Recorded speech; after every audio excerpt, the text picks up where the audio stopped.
একটা কথা কি জানেন ভাই, যার দুনিয়াত মা নাই তার আসলে এই দুনিয়াত আপন কেউ নাই। একমাত্র মাই আছে যে সন্তানের সব কিছু না কইতে বুঝা যায়। মা আপনার যত কষ্টই থাকুক, যদি আপনার যদি খালি অল্প কষ্ট হয় না, ওই মা সহ্য করতে পারে না। আমার একদিন জ্বর আইছিল, আমার মা ক্যান্সার হয়ে ইন্তেকাল করছে।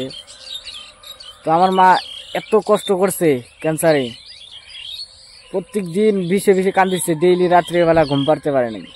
আর আমার শুধু অল্প জ্বর আইছে, আমার কাছে পয়সা আসিল, তাও আমি ওষুধ নিয়ে নেই, কমে যে একলাই ভালো হবো, জ্বর আইলে আমার একলাই ভালো হয়।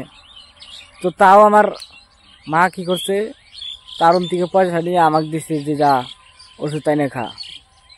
দেখেন তাহলে কত মহব্বত করে। মার কত বড় অসুখ, একটা বেমার, সবসময় বিষ করে, সবসময় কান্না করে ওই বিষে, কিন্তু তবুও আমার অল্প জ্বর আছে তাও সহ্য করতে পারেনি।